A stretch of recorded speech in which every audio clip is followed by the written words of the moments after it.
Hey everyone, it's MIB doing a babble. It's been a little while. I just got back from G-Fest 2022. I have some thoughts I'd like to share, and some others I'll keep to myself. So this is my fourth G-Fest. My first G-Fest was 2012 when I made the video Monster Island Buddies episode 48 G-Fest.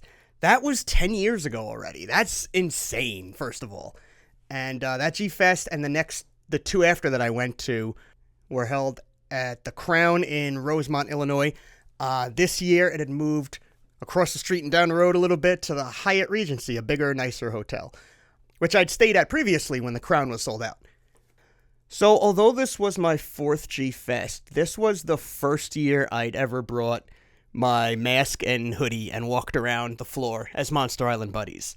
My first year I went, I brought my MIB shirt, and my name tag said MIB, but I just walked around like that, and I think like 6 people pegged me. This was a long time ago. The next G-Fest I went to, I didn't really do anything. The last G-Fest before the pandemic, I'd brought just the mask, and I carried it around with me and slapped it on for pictures, but I didn't like how it didn't look right with me in my t-shirt and shorts and a mask. It didn't feel like MIB. So this year I got brave, even in the 86-degree weather, and I brought my goddamn hoodie and my mask and jeans, and I think this is a really unique experience for me that I wish other people understood or could relate to, but this is a very weird thing I fell backwards into. So my G-Fest experience was like 2 experiences. One as me, like me the person, and one as MIB. Both were positive experiences, don't get me wrong, but it is the dichotomy of the experiences is incredible, and I'm still kind of digesting it. So my audience is consistently awesome. Like, you guys show so much love and support, and it really fuels me and keeps me going. Like, I'm not just saying that. Like, I need that positivity and fuel and love to keep going. But there is a world of difference between reading a lot of these nice comments and seeing somebody tell you these things face to face. I mean, not just I enjoy your work, like profoundly deep comments about how my silly videos have helped through dark times, how people grew up on me, and to be showered with those comments, one person after another, is an experience.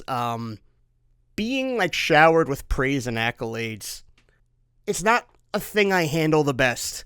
I mean, I acted fine, but internally, there was a lot of noise and awkwardness the first time I went down as MIB. And something that really adds to that feeling, and you have to like imagine this, is this one-way road where I'm seeing these incredible people through 2 plastic holes and hearing the echo of my own breathing. I have no peripheral vision, and they're looking right back at me with this intense love in their eyes, and they can't see my face. They can't read my face the same way I'm reading theirs.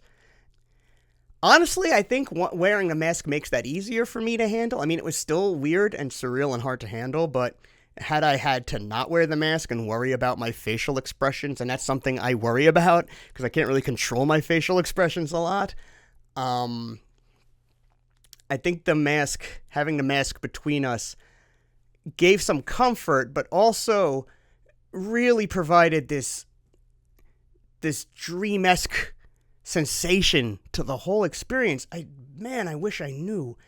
I wish I knew a situation that I can compare it to that people can relate to. Because it's weird. Because then I went back upstairs and took off the mask and after about 45 minutes maybe, took off the mask and hoodie and went back downstairs as me. And I'm passing all the same people, and they're walking right by me. They don't even know that they just talked to me. I'm sharing the elevators with them, and I'm just standing behind them, and it's like, it's crazy. The ability to slip in and out of those, like, the ability to be invisible and then be notorious. I don't and flip back and forth. Like, wow, what a weird thing. I never planned it to be like this. It just kind of happened over the years. And I think what I liked about that was that I liked that I had the ability to turn it off and become invisible, because I don't know if you've picked up on this yet, but I'm incredibly introverted most of the time. I had a better experience the second day because now I knew what it was and now I knew what to prepare for. So the Saturday I went down as Monster Island buddies, I feel like I was a little more mentally there and a little more mentally equipped to reply in a non-socially awkward way that people would reply and not, cringe people out. And the second time we went down, I went around to the dealer room, and this time I kind of stayed in one spot. The first time I walked around, I went to the dealer room hall, but then I went to the video game room. This time I stuck by the dealer room area, and then a line formed with people to meet me. And I didn't realize it for a while because, again, I have no peripherals with the mask. So when I finally turned my head and saw the line, my mind was absolutely blown. So, like I said, this time I was a little mentally better. I met with every single person in that line. I signed whatever. I said whatever into a camera. I might have spent, and there's more stories about this. There's a lot of really good anecdotes I could tell you about one-on-ones with fans. But for now, I think I'll keep all those between me and those individual fans.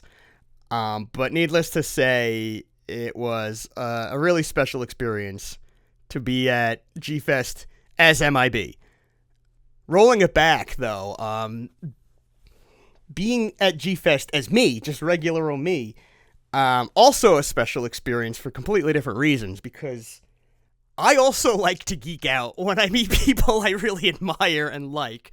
So I got to go total fanboy seeing Kaiju Kim. I think I might have freaked her out a little. and seeing Donnie Winter in person, that was just... I'm a fan too. I love interacting with other content creators.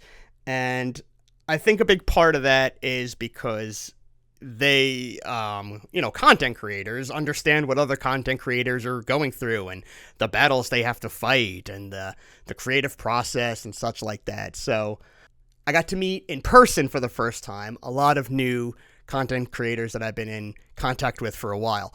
And then I got to see old friends that I've known a long time, like Daikaiju Legends and Goji Franklin and Yao and Goji 73.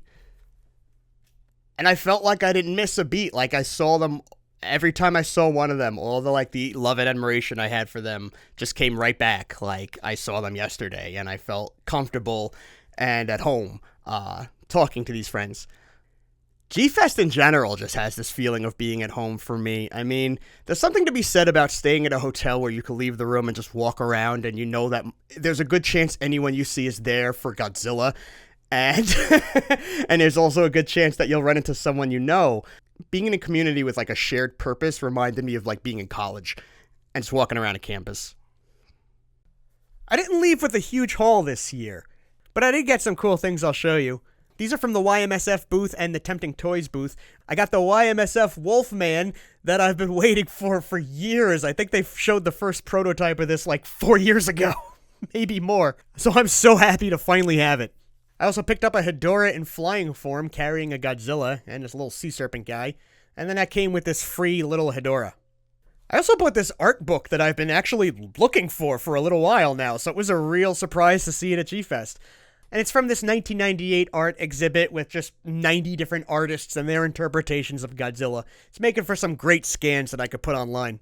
And I can't go to G-Fest without stopping by the bootleg booth and buying a whole bunch of bootleg DVDs. Oh, and then I got this commission from Matt Frank to do a Monster Island Buddies, and you've probably seen it by now everywhere as my PFP.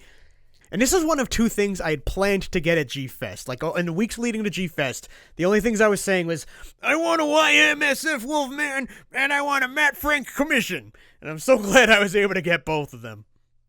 A fan also gave me this Blundergosh figure made entirely out of pipe cleaners. How impressive is that? He's got a little King Caesar in his DNA as well, but damn, I think you're going to be seeing this guy on the show sometime soon. It's always fun to shop. As usual, you see some vendors with some stupid overpriced stuff, like this one guy wanted $500 each for these Doom Island toys when they're on eBay right now for $200. But there's also really good vendors who price things fairly. And just really quick to just go over some of the highs and lows of G-Fest in general, aside from the people in the community, which I already spent the first half of this podcast talking about. Highs for me are always the costume parade. Always awesome to see the creativity people put in their costumes. I was a bit nervous to go into the packed room for the parade itself, so I actually missed a really awesome moment where this guy in a Gorosaurus costume, when asked to roar into the mic, said, "Look what happened!" to thunderous applause. Oh man, I wish I could have been there for that. In the game room, they actually had the Stern Pinball Godzilla machine, so I finally got to play that. And it was by far the most popular thing in the room, because there was always a line for it. But man, I've been waiting to play this thing since they announced it. The art room is always wonderful to look at. A young fella named Ethan made this King Godzilla toy, and he said it was inspired by my videos on King Godzilla. How cool is that? Some of the downsides of G-Fest, and I'm not going to go into too much detail because I don't want this to become a negative video. But in case you haven't heard, this was the first year where they didn't have the Artist Alley, which is this whole giant room where you get to meet artists and buy their work, support them, and just chat with them. Out of fear of lawsuits, I guess, G-Fest decided to just squash that whole room and stick a couple of the artists that they kept in the vendor room. This is not something cons usually do, and it was a pretty controversial decision, and I stand by and support the artists who were upset about this. I believe they should be. But even just putting that aside for just a moment, G-Fest took this huge chunk of the festival out and didn't replace it with anything, so while the fest felt bigger because it had more people and was in a bigger location, it simultaneously felt smaller. Because you really felt this missing. There was less to do. I mean, the Artist Alley is a place you can spend an hour of your day or more, and it was just gone, leaving less things to do at the fest in general. So it's like everybody loses. The artists lose, and the G-Fest attendees lose. And that really sucked. And then some of you might not be aware, but the organizer of G-Fest himself, J.D. Lees, has kind of been a subject of controversy in the Godzilla community lately. From his very unrealistic and out-of-touch response to when COVID first started, to this absolutely tone-deaf article he wrote once defending the blackface in King Kong vs. Godzilla. Well, he didn't attend G-Fest this year because he lives in Canada and he's not vaccinated. So he wasn't able to come to America for his own festival. And that's a choice he made, and he suffered the consequence of that, and whatever. But then in a program for G-Fest, he has this big editorial about why he didn't come, and my body, my choice, and blah, blah, blah. And it was just not the time or place to bring this shit up. I mean, I'm willing to bet that 8 out of 10 people at the fest don't even know who he is. And he's got to open the fest with this really contentious topic, putting his little 2 cents in, and then following it up with a paragraph begging everyone to forget about it and have fun and not think about these things. And then there's this really weird metaphor for Russia here. It's like, what the fuck, man? Just write, "I'm sorry I couldn't be there, have a good time." Like, this is... If he really wants us to have a positive experience and not think about these things, don't bring them up. And there was also just this general poor communication through the festival. And I'm willing to give it a pass on this up until some point because, as I said in the first half of the podcast, I like the undergroundness of it, and I don't have an expectation that this is going to be a well-oiled machine. And I do want to give a shout-out to all the people that kept it moving and kept the lights on and just made it happen. They did a great job. But there really was a lack of communication in a lot of areas, one being where the after-party was going to take place. It's been a tradition that after G-Fest is all wrapped, we have one little last soiree. And when the G-Fest was at the Crown, we used to have it on their patio. But when we moved it to the new hotel, there was no dedicated location mentioned in the program. Just, wherever it is, have fun. You're on your own, dick. And then throughout the fest itself, there was no communication through the G-Fest Twitter or through anywhere about where this party would be. So I think a lot of people just took it upon themselves to go back to the patio at Crown and have a little bit of a shindig there. But unfortunately, after about an hour and a half, that got shut down quick by the Crown themselves. And that kind of sucked. And then one last thing, if you're paying attention, the COVID cases are going back up again. They're up and down, and they're back on the up. So it's expected that any convention will come with risk. And sure enough, there have been confirmed COVID cases at a G-Fest. And so a few days after G-Fest, when the cases started popping up, I made a little tweet encouraging people that attended to just watch themselves for symptoms and maybe consider getting a COVID test. And it just would have been cool if that tweet came from G-Fest instead, you know? If they just showed any semblance of responsibility or care about these kind of topics. So yeah, these are the kind of things that make me pause to be like, hey, everybody, you gotta come to G-Fest next year. Even though I have a good time, I don't want to sound like I'm endorsing this thing, because there are some aspects that are problematic. And how problematic they are really depends on your own ideology. There are some things some people can forgive, there are some things others find unforgivable. But just putting all that aside and speaking from a public relations standpoint, I think that G-Fest and G-Fan could be doing a much better job navigating this whole thing, instead of coming off so often as out of touch. But I don't want this to make it sound like it was not a positive experience, because to me, G-Fest is the people. The people, I'm interacting with online all through the year that I finally get to see in person, and that have become like family. And to me, the big takeaway was all that stuff I said in the first half of the podcast about just experiencing G-Fest as full-blown MIB for the first time ever. And what a weird and wonderful experience that was, and how I will always be grateful that I get to have those experiences in my life. And it's because of you guys, so thank you guys. I really do love all of you. It was so nice to meet so many of you for the first time. And all in all, at the end of the day, it was a very positive experience as a whole. I feel like I'm forgetting to mention something that also made it fun. Ah well, till next time.